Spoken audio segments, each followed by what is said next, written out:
I, 32 male, was sitting in a steakhouse when Natalie, 29, dropped the line that changed everything.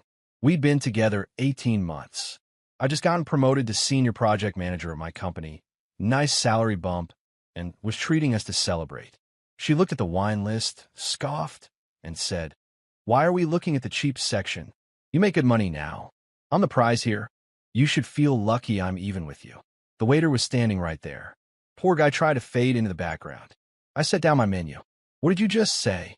She rolled her eyes. "Oh, come on, Bryce. Look at me and look at you. I could have anyone. You're punching way above your weight class, and you know it." For context, Natalie is attractive. I'll give her that. Former sorority president, works in pharmaceutical sales, has that Instagram influencer thing going with about 8K followers. Me? I'm average looking, bit of a dad bod, more comfortable in a gaming chair than a gym. But here's what Natalie didn't know. I'd been reevaluating our relationship for months. The constant demands for expensive gifts. The way she'd jokingly compare me to her friends' boyfriends. How she'd post photos of us, but crop me out or only show my hand holding her designer bag. "You're right," I said calmly.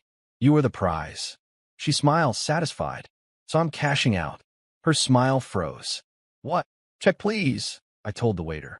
Paid for my drink, just mine, stood up and walked out. She texted immediately. "Natalie, where did you go?" "Natalie, this isn't funny, Bryce." "Natalie, you can't just leave me here." I didn't respond. Got in my car, drove home to my apartment. Thank God we didn't live together, and started implementing what I now call the vanishing act. Update 1, week 1. First, the logistics. We weren't living together, but she had a key to my place, a bunch of her stuff here, and we had all these couple commitments lined up. Her cousin's wedding next month, where I was supposed to be her +1. Tickets to a comedy, shows she wanted to see. Dinner reservations at places she picked. That night, I changed my locks. 24-hour locksmith, $280, worth every penny. Packed all her stuff in boxes, clothes, makeup, that expensive straightener she insisted on leaving here. Canceled every reservation and commitment I'd made. Muted her on everything, not blocked, just muted. Didn't want to give her the satisfaction of knowing I cared enough to block. The text started rolling in. "Natalie, are you seriously ghosting me over one comment?" "Natalie, I was joking." "Natalie, you're so sensitive, OMG." "Natalie, at least be a man and talk to me." By day 3, the tone changed. "Natalie, I'm coming over." "Natalie, your key doesn't work, WTF." "Natalie, where are my things?" I had my buddy Derek swing by and leave the boxes outside my door when I knew she'd be at work. Sent one text. "Your items are outside app door. Please collect by 6 p.m. or they go to building management." She went ballistic. "Natalie, you're seriously the most pathetic man I've ever dated." "Natalie, I was doing you a favor by dating you." "Natalie, no wonder your ex cheated on you." That last one stung. NGL. My ex did cheat. Natalie knew it was a sore spot, but it also confirmed I was making the right choice. Her best friend, Bethany, started texting. "What did you do to Nat?" She's crying. "This is so immature." Didn't respond to her either. Day 5, Natalie tried a different approach. Posted an Instagram story. "When you realize you deserve better, sparkles, single and ready to mingle nail polish." Her followers ate it up. Comments about toxic men and know your worth queen. Cool. She could have her narrative. Then came the voicemails. She'd call from different numbers since I wasn't picking up. Left messages ranging from furious to fake sweet to actually pleading. My favorite was, "Bryce, baby, I don't know what happened, but we can work through this. I know I can be difficult sometimes. Just call me back. Please." Difficult. That's one way to describe someone who made me pay $200 for a haircut because good boyfriends invest in their girlfriend's appearance, while she never once offered to pay for anything. End of week 1. Total silence from me.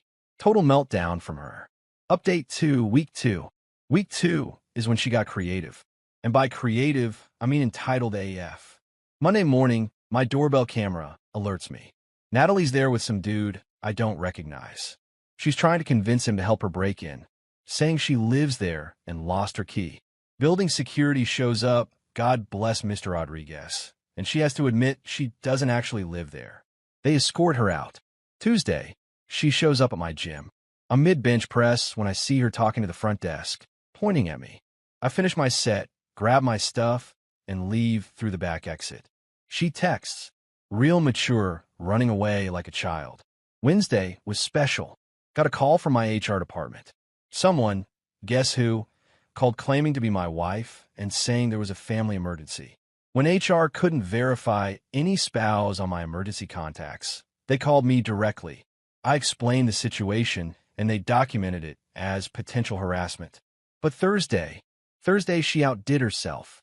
I get a Venmo request from Natalie for $3,847. The message: for emotional labor, time invested, and compensation for gifts I gave you throughout relationship. I actually laughed out loud. The gifts she gave me? A $20 t-shirt for my birthday and a coffee mug that said, "World's okayest boyfriend for Christmas." Meanwhile, I'd spent thousands on dinners, trips, jewelry she needed. I declined a request and sent her an itemized list. Dinners I paid for, $4, $200. Her car insurance I covered for 6 months when she was between jobs. She was never between jobs, $1,800. Trip to Miami she insisted on, $3,400. Various gifts, $2,000. Total, $11,400. I'll accept $7,553 as settlement after your emotional labor deduction. She lost her mind. Natalie, are you serious right now? Natalie, you can't charge me for dates you offered to pay for. Natalie, that's not how relationships work. Natalie, I'm calling my dad's lawyer. Yes, Daddy's lawyer. Thomas Fletcher, aka her father, who happened to have a law degree but practiced tax law and hadn't seen a courtroom in 20 years. He actually called me. Son, what you're doing to Natalie is emotional abuse. Mr. Fletcher, your daughter told me I should feel lucky to be with her because she's the prize. I agreed and removed myself from the situation. That's not abuse, that's acceptance. She didn't mean it that way. How did she mean it? Silence. Have a good day, Mr. Fletcher. Friday afternoon, she tried the nuclear option. She posted on Instagram that I was emotionally abusive and controlling. Tag my company's Instagram account. Big mistake. See, I've been documenting everything. Every text, every voicemail, every Venmo request. My company's social media manager reached out. I showed them everything, and they sent her a cease and desist letter within 24 hours. She deleted the post, but the damage to her ego was done. Update 3. Week 3. Week 3 started with radio silence. I actually thought maybe she'd finally gotten the message. Nope. Monday evening, I'm at a sports bar with Derek and some friends, watching the game. In walks Natalie with 3 of her friends, including Bethany. They sit at a table directly in my line of sight. She's dolled up to the nines. Dress that. Probably costs more than my car payment. Laughing extra loud, flipping her hair, making a whole production. Derek leans over. Bro, you want to leave? Nah, I'm good. And I was. Ordered another beer. Watched the game. Her friends kept looking over, whispering. Natalie was pretending she didn't notice me, but kept positioning herself so I'd have to see her. Then she sent Jordan over. Jordan's this guy from her friend group who always had a thing for her. Tall, works in finance, drives a Tesla he won't shut up about. Hey man, Jordan says, all fake friendly. Now wanted me to ask if you could talk for a minute. No thanks. Come on, don't you think you're being a little childish? I turn to look at him fully. Jordan, she's single now. Shoot your shot. Isn't that what you've been waiting for? His face went red.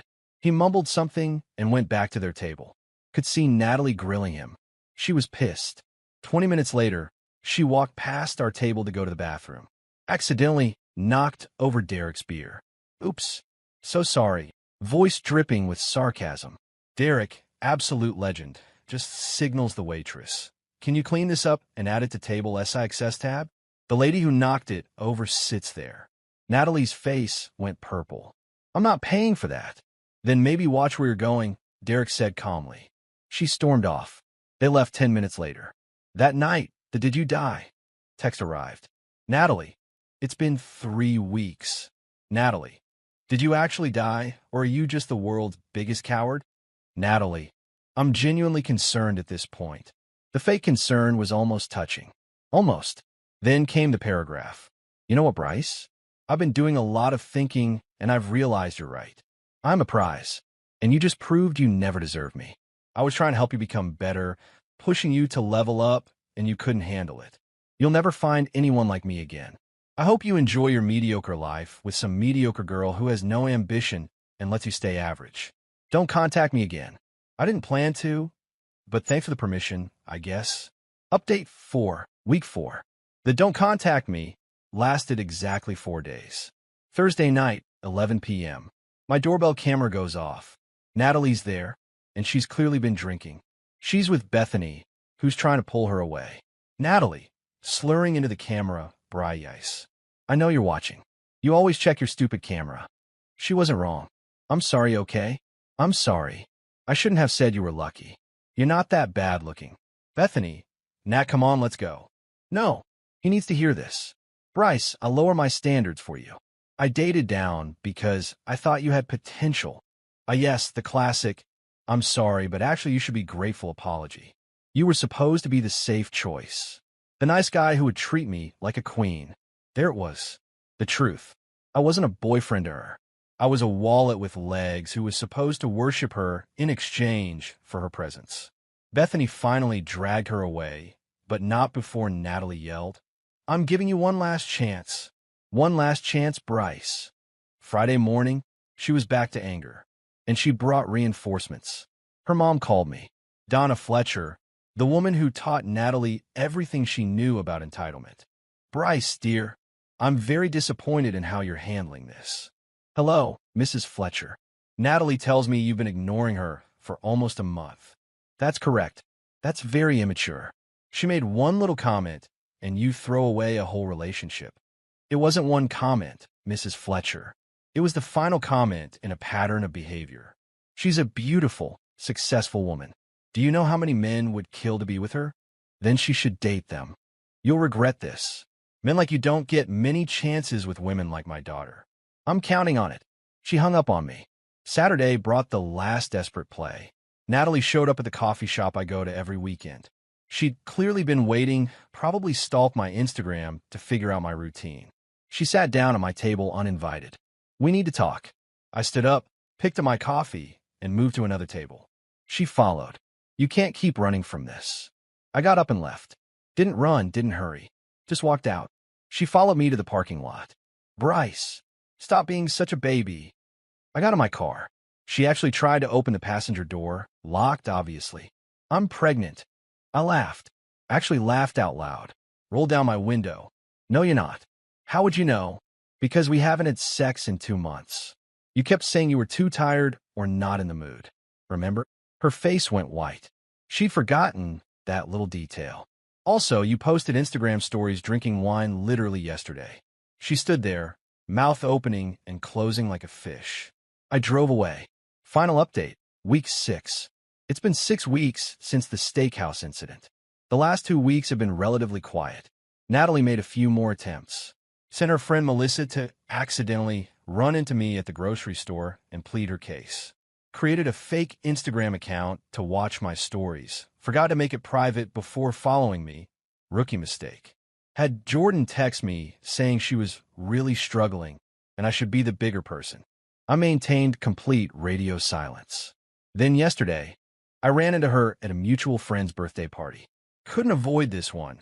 Kevin's been my friend since college, and I wasn't letting her take my social life hostage. She was there with Jordan. They were clearly together now. She made a big show of being all over him, laughing at his jokes, touching his arm. Jordan approached me at the bar. No hard feelings, right, man? None at all. Congratulations. She's amazing, you know. You really messed up. If you say so. She told me what you did. The ghosting, the ignoring. That's messed up. Did she tell you she said I should feel lucky to be with her because she's the prize? She didn't mean it like that. How did she mean it? He didn't have an answer either. Later, when I was leaving, Natalie cornered me by the door. So you can show up here, but you can't answer my texts? Kevin's my friend. I'm here for him, not you. You look terrible, by the way. Already letting yourself go. I'd actually lost 15 pounds from hitting the gym more since I had all this free time and money not being spent on her. Thanks for noticing. Jordan treats me like the queen I am. He already bought me that Cartier bracelet I showed you. The $8,000 one. Yes. Good for Jordan. She was getting frustrated that I wasn't reacting. Don't you have anything to say? Yeah, actually, thank you. For what? For telling me you were the prize. For showing me exactly how you saw our relationship. You did me a favor. I was right. I was the prize. Look at you and look at me. You're absolutely right. You were the prize. And I decided I didn't want to play that game anymore. You'll come crawling back. They always do. Who's they, Natalie? The string of ex-boyfriends who all mysteriously turn out to be toxic and abusive when they stopped funding your lifestyle. She actually took a step back. Good luck with Jordan. Hope he's got deeper pockets than me. I left. Blocked her on everything that night. Not out of anger, but just completion. The chapter was closed. Got a text from Derek this morning with a screenshot. Jordan posted on social media complaining about how some women don't appreciate good guys and how you can give them everything and they still want more. That was fast. Apparently, Natalie's already started her Jordan should feel lucky routine. She asked him to lease her a Mercedes because successful couples have matching luxury cars. He's having second thoughts after less than 2 weeks. As for me, I'm good. Better than good, actually. Saved about $2,000 a month, not financing someone else's lifestyle. Booked a solo trip to Japan with the money I would have spent on her cousin's wedding. Joined a hiking group, met some cool people. Started playing guitar again. My only regret? Not cashing out sooner when the red flags started appearing. When someone tells you they're the prize, believe them. Then decide if that's a game you want to play. Because here's the thing about prizes. They sit on shelves looking pretty, collecting dust, requiring constant maintenance, and giving nothing back. I'd rather be single than be a contestant in someone else's ego game. Thanks for reading, Reddit. Trust your gut, know your worth, and never let anyone convince you that being with them is the reward for existing. Peace out. Edit. Since some of you asked, no, I'm not dating anyone. Not even looking. Just enjoying being able to watch what I want on TV, eat cereal for dinner if I feel like it, and not have someone critique my apartment decor. Edit 2. Yes, Natalie found this post. She texted from her friend's number threatening legal action for defamation. My response? Truth is an absolute defense. Haven't heard back. Edit 3. Jordan lasted 3 weeks. He's now also part of the Ghosted Natalie Club. We don't meet or anything, but there's a certain solidarity in the silence.